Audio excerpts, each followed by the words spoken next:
growing up, as I was always the cool kid because I always had money. We had a farm at the river. I would go get products, sit by the roadside and sell. And I realized the money is good because it would make me the boss. And the small errands my mom would give me and small jobs, I would pay my sisters to do it for me. So I quickly learned money and power at a very young age. And until today, I still enjoy making money and having power. Learn how to honor your journey by completing that journey, accepting where you are. Some patches are painful. Don't take shortcuts. Do what needs to be done at that point you are so that you can be promoted to the next phase of your journey.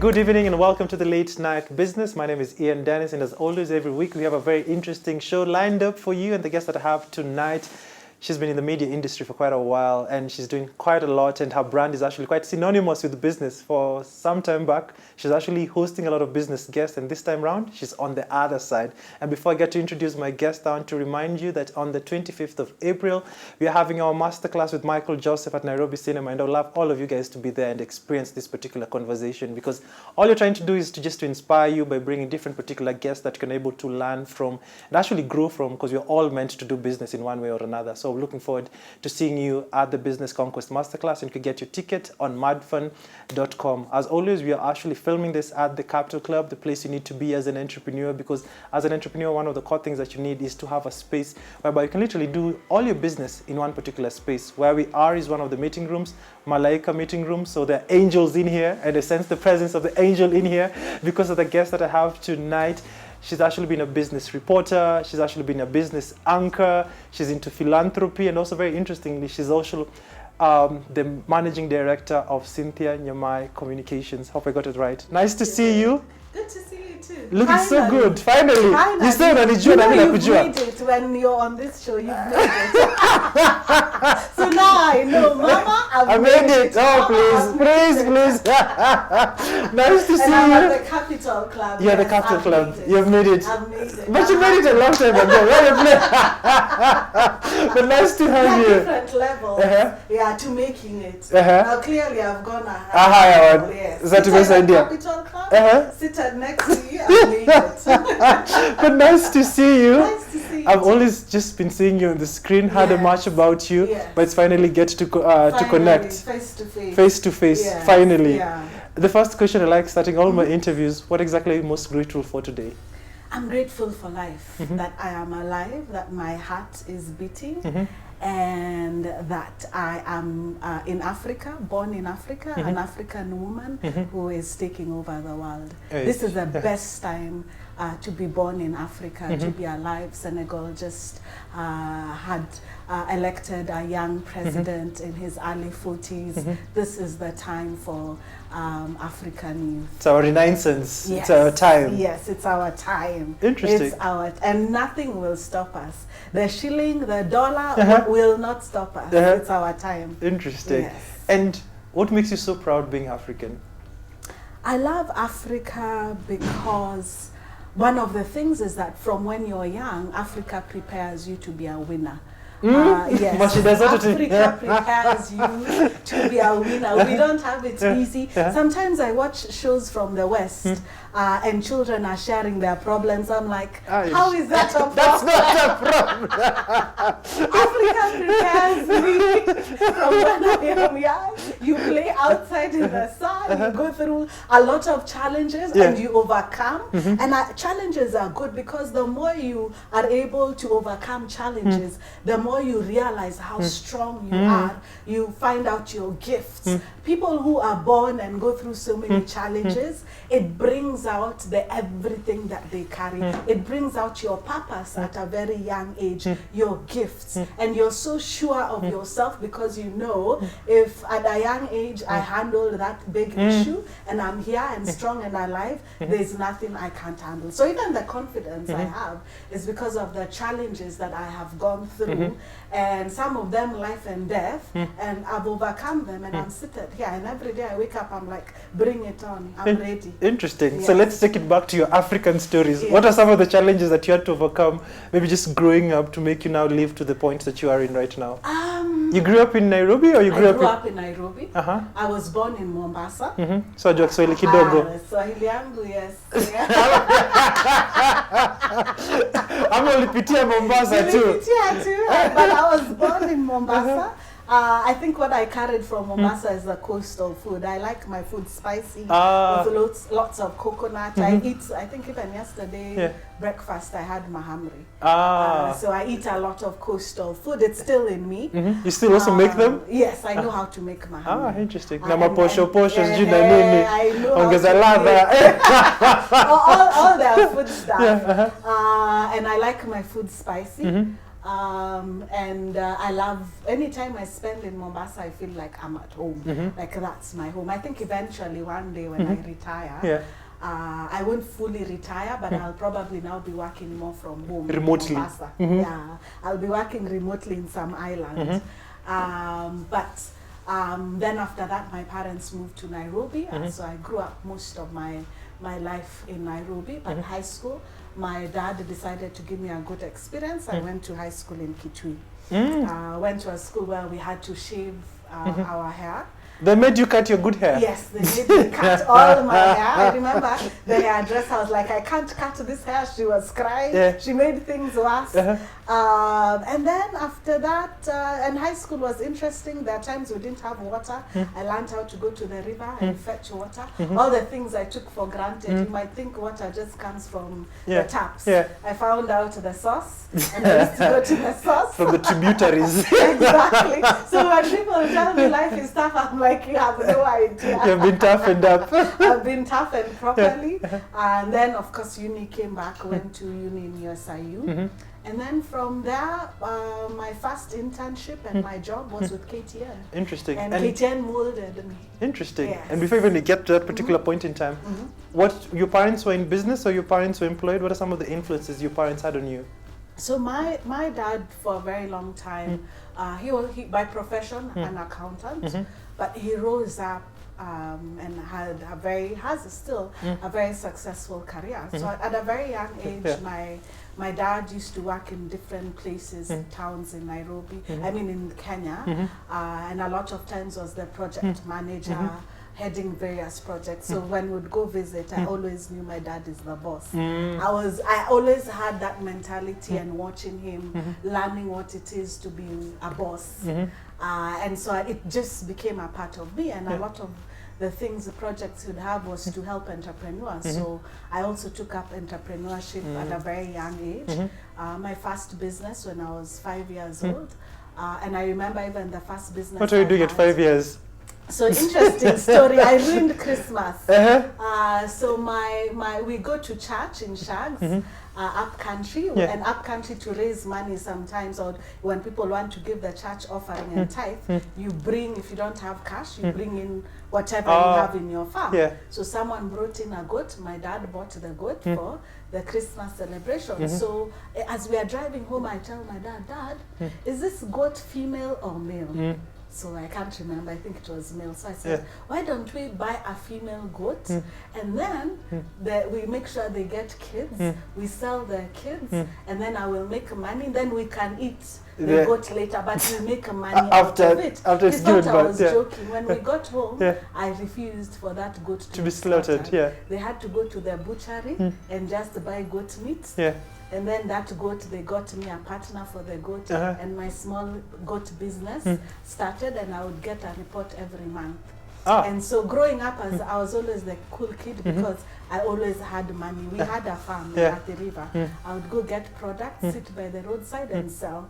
And then I realized that money is good because... So you used to sell the goods? Yes. I used to sell goods. We used to have like even onions, tomatoes. I sell them, and I realized the money is good because it would make me the boss. And the small errands my mom would give me and small jobs, instead of doing them, I would pay my sisters to do it for me. And And even people around me, I used to pay them, do this for me. My mom tells me, do this house job, I pay people. And then I'd make sure as a kid I have the coolest rulers and pencils. In the mathematical set. I used to share with people with mine and even rent it out for a favor. You do something for me, I'll give you. So I quickly learned money and power at a very young age.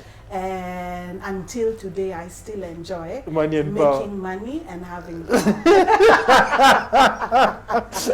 That's very interesting. I love it and I enjoy it. And I never shy away. Sometimes, and even being a Christian, and I run even a ministry, sometimes people want to run away from that subject, but I am not afraid. I believe God put me on earth to make good money, good profit that will profit the world.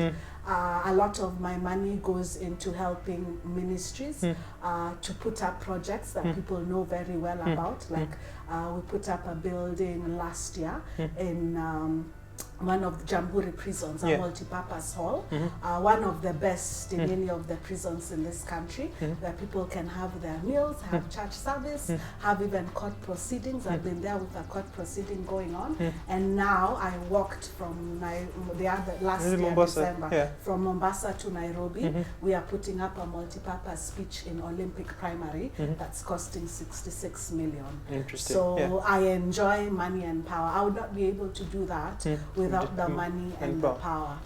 Yes, so it is to help and change the nations. Interesting. And as you mentioned quite early on, you're exposed to probably businesses early, starting getting money as opposed to other particular kids. How have you been able to keep yourself grounded? Because sometimes I think once you're exposed to some things quite early before your time, people become gets to your head. How have you been able to keep grounded? I haven't been grounded all through. There are times I've lost it. There are times I've lost it, and there's always, I think sometimes but one of the things that has really helped me is throughout I've had mentors who've walked with me, have advised me. I think the Bible is very good because it keeps you grounded. And when I've lost it, God has come back to shake me up properly. And I've shared a story where in Uganda, I think I had become even more powerful, working in governments, in different countries, and enjoying the securities that come with government. Airports, the police. Unapita VIP, you have sirens. In fact, when now finally all that was taken away, I remember sitting and I told my driver, my goodness, how do people sit in traffic? I hadn't sat in traffic for probably more than 10 years. I didn't know what it feels like to sit in traffic. Small things that perhaps I took for granted, then I was like, this is how people feel to sit in traffic. So you need to leave earlier so that you don't sit in traffic. Or even what it means not to have like security and police officers walking with you or going to clear up where you're about to go sit and things like that. And now I had to live like a civilian. And you're living like a diplomat. Yes, I was living a different. You live even better than a diplomat because literally you like own the government. Like in Uganda, by that time now I was working for police. So literally you're the government. And Uganda was the same. Tanzania was the same. So now I was humbled by God when He took away all these things that I thought defined Cynthia. And then if you'd asked me who is Cynthia, I would have said, oh, I'm Cynthia. I've worked with governments. I've worked on different political campaigns. I've never lost a campaign. And that is who I would define myself. But when these things were taken away for a short period, it forced me to go back and to find out who is Cynthia. And I thank God for that difficult and painful time because I came to understand who Cynthia is and that everyone is born with a purpose. And your purpose is, it's born inside you. People think purpose is to go out there, learn and discover, but everyone carries purpose. You carry a dimension of God. Every human being is important because you carry a dimension of God, and that dimension has to be rolled out on earth for the world to be successful. The problems we see in the world today is because there is someone who has not discovered their purpose and is not living their purpose. The reason why we also have problems today is because we have never learned how to unify and live as one as human beings times in our heads we always want to classify people. This one has a lower job, so they are lower than me. I will never listen to them. They are my house worker. But you forget that they carry God also.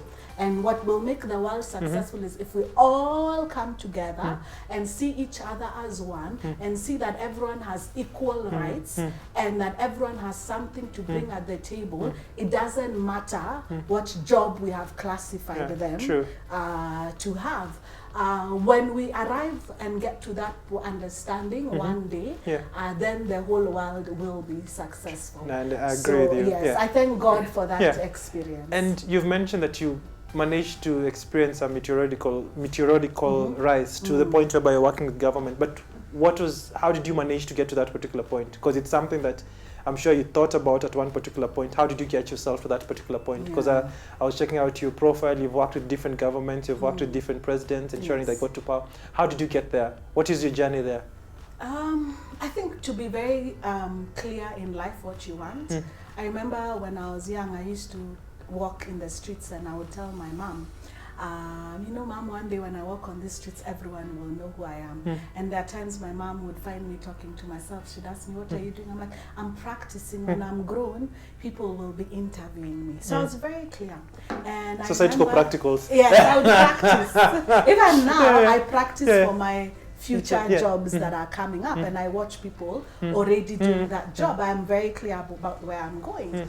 And so I remember when I was old, I knew me, I would walk around INM. Then Standard Group was at INM. I would walk around and I used to tell my mom, I'll work here one day.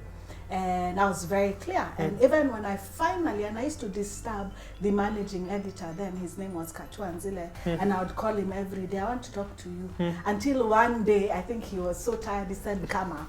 And I said, this is where I'll work. I will disturb you until you give me what I want. You better give it to me now. So I started my internship, and I never missed opportunities. Holidays I would work for free. When I got into KTN, I never missed opportunities. The guests I would interview would become my friends. They started teaching me and giving me side jobs. I would build relationships. And I've come to realize one of the most crucial things if you want to grow is knowing how to make the right relationships and keeping those relationships and honoring people who have gone ahead of you. Listen, you talk less, listen to them, honor them, treat them with great respect. No matter how close you will become, honor who they are. And whatever you honor, you will become. True.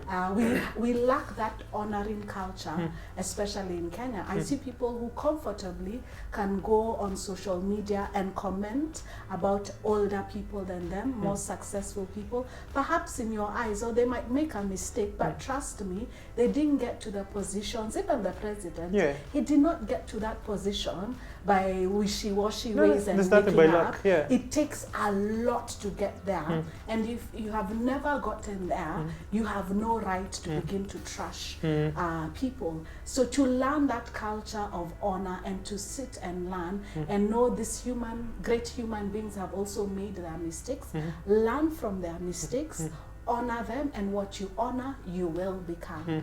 You cannot want to say you will be a great man and you trash leaders on social media. Impossible. Watch and just learn and wait for your turn. But also learn that you have to do the work. So for me, relationships, a lot of the jobs that I've gotten even from different countries, I have never applied for any of them. Someone simply recommended me.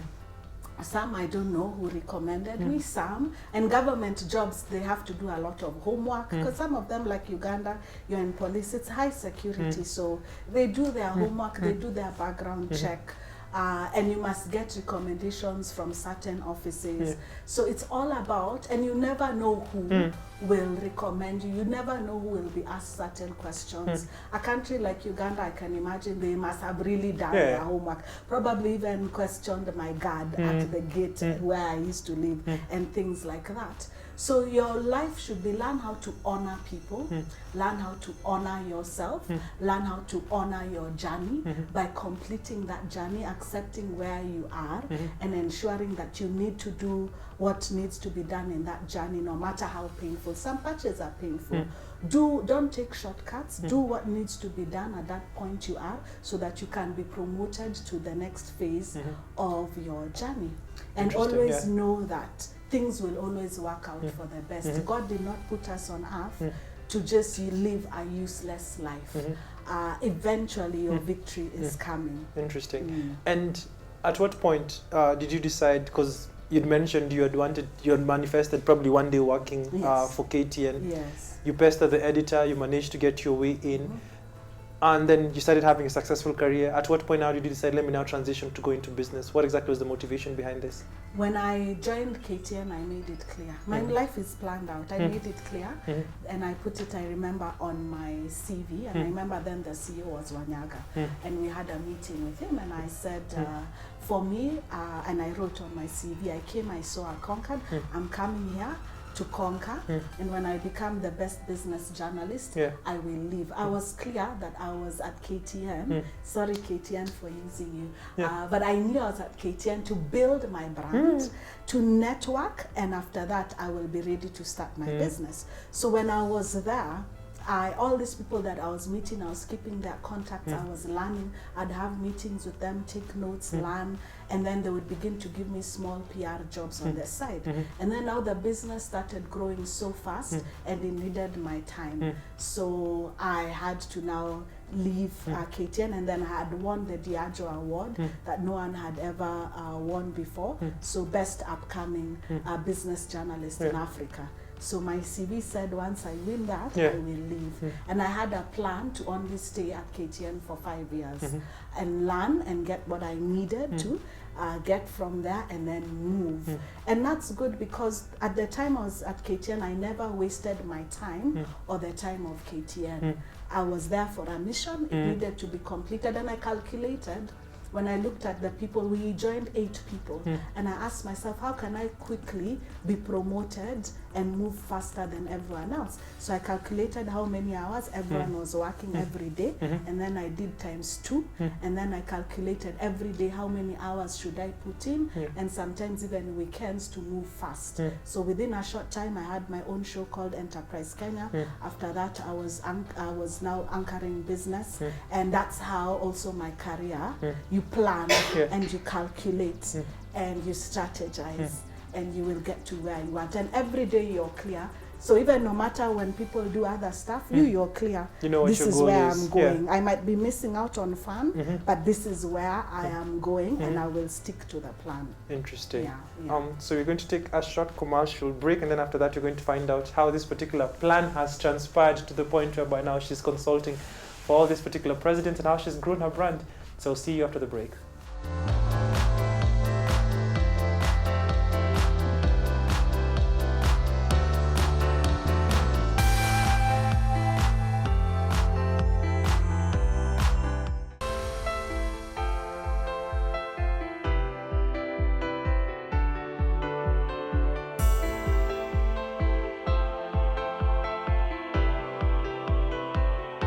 So welcome back to the show. Before we went on a break, Cynthia was just taking us through her journey from when she started off with the goat. Now she's now becoming the goat. You've seen that pun.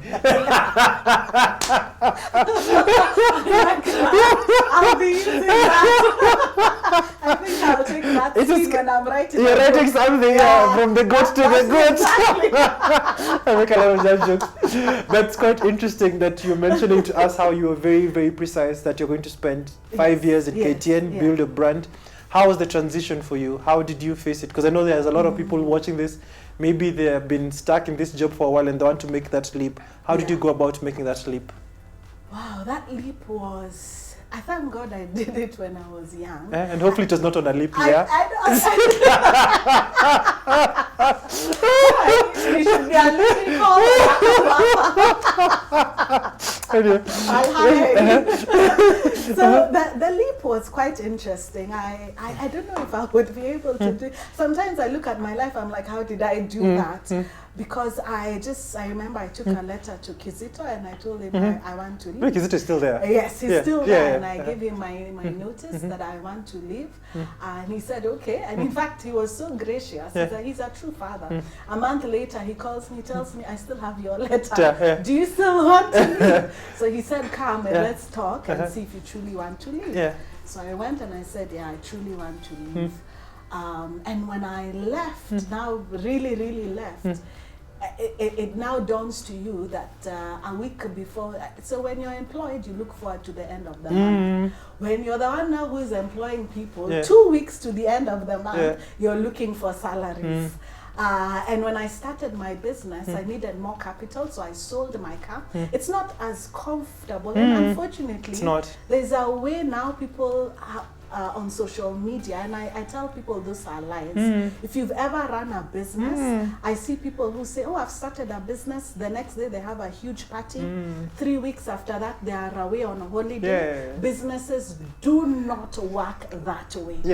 They have time to be on social media all the time. Impossible. I even have to have people help me handle my social media. You have no time, you have meetings back to back. When you start your business, you're the everything. I was the cleaner, the tea maker, the accountant, the everything. I sold my car. I used to walk. My office was at the junction, and even that, it's not that I could afford the rent. I remember Njeri Rionge had a place there, office space, and I exchanged with her. I said, I'll give you PR services, give me office space. So we exchanged. You really have to be practical when you're running a business, and you're not doing it for a show.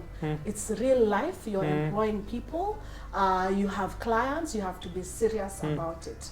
And I would walk. I was living close by on Riara Road, so I would walk to my office, and people would be like, hey, you're a businesswoman, but you're walking to work. But I was focused, so you don't even care about, you know your you goal. live your life, you know your goal exactly. So, and then after that, the business started growing. God really blessed me and helped me. Because of the relationships, people would just bring business to me. One of my first, I remember, really good clients was the Senator Tabitha Karanja. And they would even come to your place, because they've also run their businesses. They understand your place that time doesn't have to be big and elaborate, and they congratulate you, they encourage you, they give you more business. I remember even one day she came to the office bringing another client, and so your clients recommend other clients. Before you know it, your role has changed. You've hired people, and now your role even becomes more of strategic, heading just the accounts, looking for now the new business. Now you have people to train, and things sometimes can move so fast. I remember one day I was talking to my at the bank. You have to have a very good lawyer and a very good bank manager. My bank manager then was Kiboti. He still handles some of my accounts, though he's now a bank director. But I remember now I used to go to him and I tell him, I've been asked, you're tendering for a job. I've been asked for this paperwork. What does this document to me? So he really worked with me, helped me. And I remember one day I told him, I'm stressed because I'm getting from the bank messages, this amount has entered. I can't keep up with the money coming in. And you know, sometimes as a business person, you're thinking more about the business. You're not sometimes thinking so much about the money and all that. So he told me, do you have an accountant? I'm like, no. So he told me, hire an accountant, hired an accountant. And then so slowly by slowly, you learn a little bit more about the paperwork business as the business is expanding. You can't really learn everything about a business one day. You keep on learning. And then you also learn how to hire people who are expertise in certain areas more than even you, and to trust them. And then also the challenging part started now when I got a client from Nigeria. So I got a client. How did the Nigerian brothers come about? So, so I remember, so two ways actually. One time I had, there's a PR firm in the UK who they have a lot of accounts also with international companies and have branches in Kenya or East Africa. So we handle their East African clients. So they had this company from Nigeria that was expanding in Kenya. So the Nigerian company liked the work that we did, and they were like, why don't you also come to Nigeria and see what we can do together? So I went, and then from there met other clients. I couldn't take them as a client, but other clients. And then also I remember one time I went to the Nigerian High Commission and I told them I would like to see more trade between Kenya and Nigeria. I will work for you guys free of charge. And I started doing some work for them free of charge. Just simple work, by the way, just there are people would come in, business people, and one time a governor from Nigeria came in and wanted to meet certain business people in certain sectors. So I got for him the best business people in those sectors, arranged his meetings. It was a 2-day job. And I was doing it for free. He was so happy, decided to pay me, and later on decided to engage me in more work. So I even now went to Nigeria, started working from Abuja. So very strategic. Yes. And then even from there, I think politics always calls me.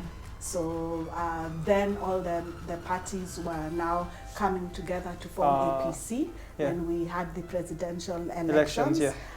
That's when now Buhari came back to power. And so I was there for another 4 years. In Nigeria? Yes. And the business was still running here in Kenya? So that was now the difficult part, to run both. To run Kenya and to run, I wasn't prepared. Sometimes you just take up jobs, and when you're young, sometimes you just say yes, and you're excited. So I just said yes, but now the Kenyan company was suffering when I was in Nigeria, especially the election period time. So I had to quickly learn to make changes. So I made a few changes in Kenya and decided to hire differently. So now even when I hire you, you are handling certain accounts, and those accounts pay your salary. And I learned how to cut certain costs. We don't just keep people in our office waiting for accounts. You must have an account. You must go out and get accounts for yourself, and they will pay you. So that will make sure that people sustain their accounts and go out and look for accounts. So I learned that lesson pretty quickly, but I did suffer a bit. And then now we had again, now you've moved to Uganda. Had the elections and so on, so the Nigerian business suffered. It was becoming a bit difficult. Because you're moving and you're very hands-on at that particular point. Yes, and some of the jobs clients say we only want you. Like when you're having an election, it's difficult to just send, you know, like Uganda was a bit sensitive. I can't send people go work with police. It has to be you. So you can't police them. You can't again. Exactly. You can't police them, and so you have to now I use a lot of also technology. At least now we can have online meetings, and you feel like I'm actually there. But it's a bit difficult, and then now you learn also now pricing, and you let people know because of the demand, this is my fee, can you take it? So that even if I lose one account, this account is covering what the other client would have paid me. Interesting. So you learn so much. I think the interesting thing about business, it toughens you, and you have to mature. I think I missed out on a lot of things. There are many things I didn't do when I was young. Like what? Like just having lots of fun, going out every other weekend and evening, going out. Sometimes you want to go out with your friends, but there's a job coming up, you have to travel. And there are so many things, perhaps when I was younger, I would have loved to do that I didn't do. Interesting. But I'm glad that also I have secured my future. I think one of the things I didn't also learn how to do is to live a more balanced life, which I'm trying to learn how to do more. I put in all of my hours and everything in the business, and then you get a bit older, you're like, oh my goodness, I don't have a family, I don't have but lots of friends. You can watch Family Guy. Thank you. You can afford it. So you learn a lot. You learn so much. And any particular regrets that you have? Because you know this, from just listening to your story, there's a been a lot of highs that you've experienced. Yes, and but lows. yeah, yes. What are some of the lows that you've experienced? Let's go to the lows. I think we've focused on the highs. What are some of the lows? Because sometimes you never share this. The lows are one of the things that I came to discover later about myself is, for example, I didn't know how to, so because I was very business minded, I didn't, and I see it, like recently I was with a young entrepreneur. She's very, I really loved her because I saw myself. And then she kept on apologizing. She was like, guys, if I don't pick up my call, this is because I'm busy. And that was me. And so I come to my 40s and I find out I don't know how to make friends. I know how to sit and cut deals, and I live and thrive on that. Even when people say, let's go out, and I sit, I'd get bored because I'm like, we are not cutting any deals. We are not making any money. This conversation is boring. So what are we doing? And I used to even preach this thing and tell people, if you're not adding value in my life, if we're not making money, goodbye. And I lived that way for a long time. And then you realize, okay, I have this success, but I don't know how to make friends. I'm still learning how to make friends, how to keep friendships, how to even date. You realize, oh my goodness, I don't know how to just have conversations for the sake of having conversations. And my social life isn't all that. But now I'm learning those things. And every day you realize, fine, you might not be perfect in this area, but let me improve and work on it. So those are things that I regret a little bit, but I'm happy that I've been able to do some important things in my life. Interesting. And my business has been able to change the lives of my family, the lives of the people around me. And sometimes as a leader, you have to make difficult decisions, and you can't have it all. Interesting. So you appreciate. I don't regret. It's just things I'm still learning about myself. I don't regret. I think I have lived a very good life. I am grateful for what God has done through my life, and I continue to learn every day from the good stuff and the bad stuff. Interesting. I was just going through your website, and it's something very interesting that you'd actually put out. Like, you had listed out a couple of things that you attribute your growth to. And one of the things that you had listed out is impeccable mentors. Yes. Who are your mentors, and how important are they? One of my mentors who I really miss, and he passed on, and I was just thinking about him the other day, is Naushad Merali. And Naushad Merali had a way of, and I remember one time when I opened like the Cynthia Nyamai, the entrepreneurship club, he was my first guest. And he explained and he was so real, he explained his journey of just telling people a simple story, for example, of how when he started, him and the wife didn't have much, and he told us, like, in his house, he would the bed sheet that they would sleep on was still his curtain. So they would at night remove the curtain, sleep on it, wake up very early in the morning, because now it's warudishe your curtain. And he had this way of just showing you that I find I might be a billionaire, but I am still a normal human being who has gone through the same difficult journey that you're facing as a starter. And he's one person who always had time for me. I don't know why, and I used to be like, I know you're so busy. He said, no, just come. Let's say, come to my office, just come. And I would explain to him, and I'm like, I know to you this is a small deal. And I liked him because every time, and even it's a thing I've seen with another mentor I have, James Mwangi, anytime I go to them when I have an issue, they don't give me a response and answer by saying, this is a money or a capital issue, let me transfer money to you. They actually don't do that. You go through the issue, they help you think it through, they tell you the truth about some of your weaknesses, and they help you cut out things you need to, and allow you to go through the process. I've also had my mom, from when I was very young. I really look up to her, a woman with great strength and knows how to find solutions through prayers, and really taught me how to pray. I also have, again, also, for example, the First Lady of our nation. She's someone who I always share so much about how she's taught me how to pray and stand in the place of prayer. So many women have stood with me, many men, and I would not be where I am today if they hadn't taken time to teach me and to stand with me. Now I have a gentleman who is coming in a few weeks. He's called Apostle Tommy, my mentor when it comes to even my spiritual walk, running ministry, but he's also very keen on business. We'll even have a business round table, and just trying to figure out that you can be called for the church, you can still be called for business, but let's not put each other in boxes and say, if you're called for the church, you're only for the church. If you're called for business, you can be called for different things. So I'm in the, for example, I'm in the political arena, I'm in media, I'm in church, and I'm in business.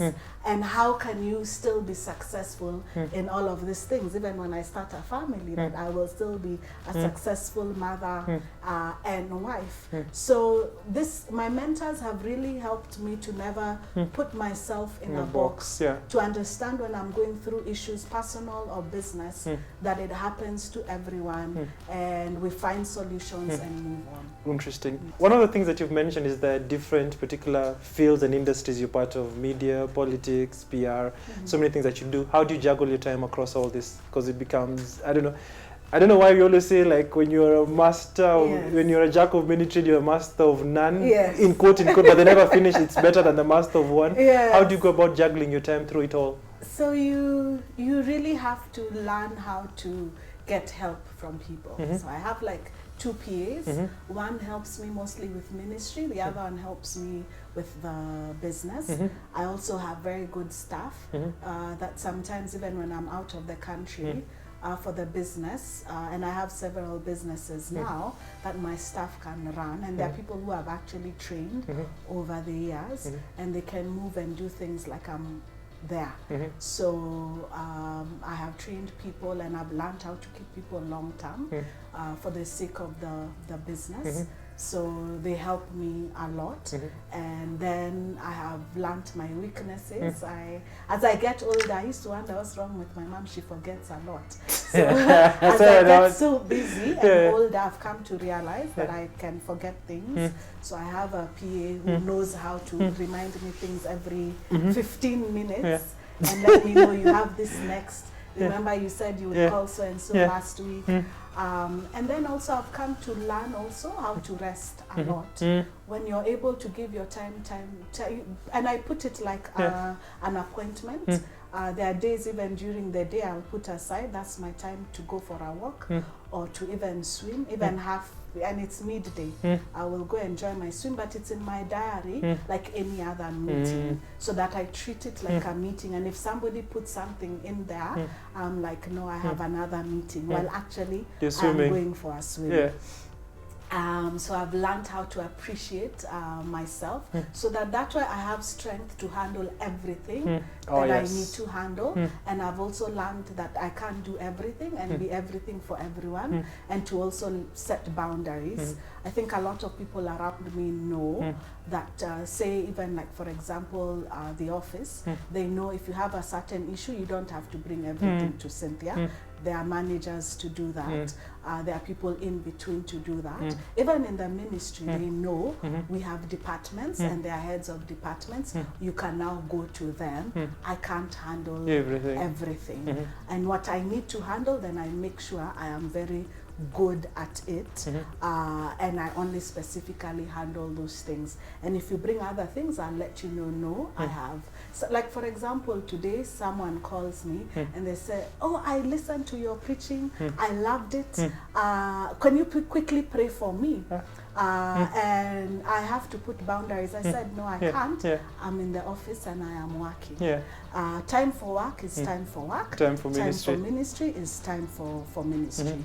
And so I put time, but I've also decided that I will give 50% of my time, and now it's even less, for work, and then another percent for helping my society, my nation, and for the ministry. And more that is taking a bit more of my time. But I find sometimes when I'm in a business meeting, I can bring up something. Oh, you know, we're having a Kibra project. Help me out. Somehow, my whole world comes together. It becomes intertwined and assists. But sometimes in the morning I'll have a meeting for ministry, after that for business. So you switch. So you just learn how to switch. You change your hat. Yes.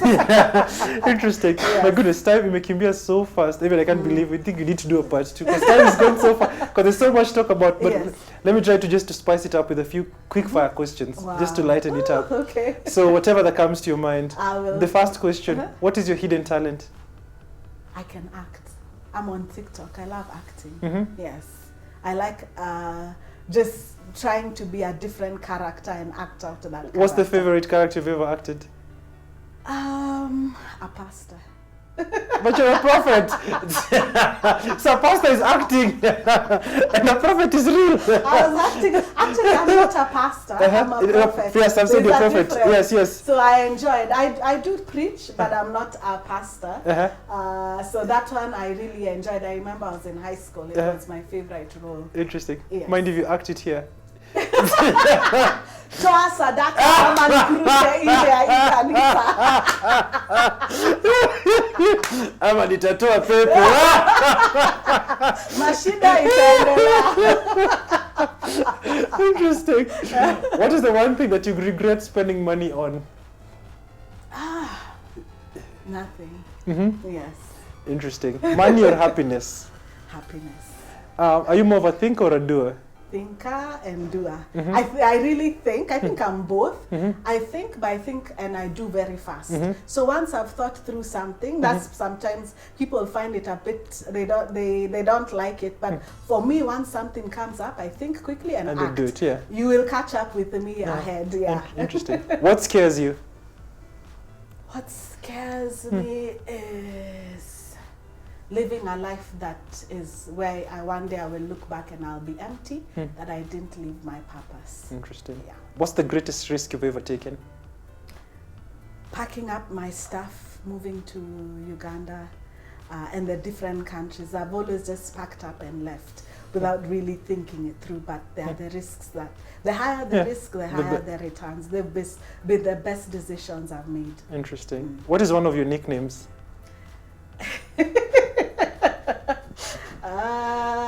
For a very long time, people used to call me Olivia Pope, especially when I started, and I hadn't watched the series. I was like, yeah, this is me, I connect people, everything apart from having an affair with the president. Yes. Interesting. That's the state of affairs.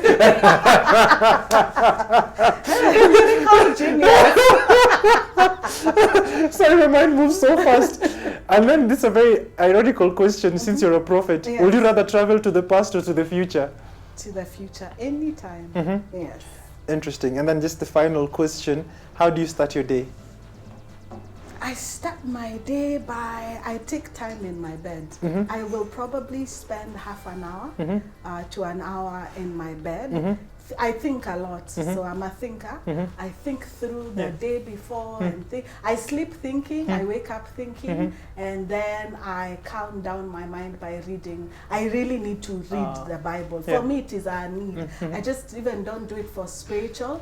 It helps to calm my mind, and it redirects my purpose to the important things. I'm reminded there is a God, I live for him, and I will be answerable to him, and he has blessed me with so much. I need to go back to the world and give up and give back. Interesting. And just finally, since I think we're concentrating on business, but one of your core things is that you're also a prophet. Yes. How do you see the future? You're telling me about the world, about the show. Yes, the future of Kenya. And I am proud to say this, there will be major changes in media, major shake-ups in media, but also there will be major changes in Kenya. Kenya is going to be a world leader. And so I tell people, prepare. If God is doing something in your country, prepare yourself. If it's blessing us and taking this nation to heights that other African nations have never seen, to sit at the table as equals. And it's something about Africa. Africa is now going to sit at the table as equals. There is a justice coming for Africa, for the colonization that we went through, for our history that has been stolen from us, our identity. There is a youth coming up that wants to be real African and wants their agenda on the table and their agenda only, and they are woke. They have understood how the world operates, and now they want a world that is for them and for Africa. So I am excited that is, and one of the main countries it is going to happen through is, the rest will catch up, but South Africa, Kenya, Uganda, Nigeria and Ghana will lead the Africa in this agenda. If you're from those countries, take advantage. But Kenya will really even lead this other African nation. So Kenya is the best place to be. I'm proud to be Kenyan. Interesting. My goodness. So we end on a Kenyan note. It's been quite an interesting conversation with Cynthia. I've really learned a lot. I think we need to do a part 2 because I feel tujamaliza history yote. There's so much. And you teach me how to be a lyrical so, those are just dad jokes. My mind just moves so fast. But it's been quite an interesting conversation with Cynthia from what's it called? Holding a goat to being the goat in the field of communication, and so much she's actually been able to do, which is quite commendable. I've enjoyed the conversation, so hopefully we can actually do a part 2 of this. So Cynthia, you can find her on social media. So on social media, don't be surprised, she's a prophet too. She's a businesswoman, but she's also a prophet. Kifika hapo utaanza kuombea. But it's quite interesting how she's managed to juggle all this. A quick reminder, on the 25th of April, you're hosting Michael Joseph at the Nairobi Cinema for the Business Conquest Masterclass. Looking forward to seeing you all to be a part of this. Just get your tickets on madfund.com, and hopefully you can actually just to join us for this experience. As always, coming to you from the Capital Club, the place you need to be. One of the things you can drive from this particular conversation, how your network can help you propel, and being part of this particular community can enable you to propel to the next level. As always, my name is Ian Dennis. This is the Late Night Business. Until next time, I'll see you right here on KTN.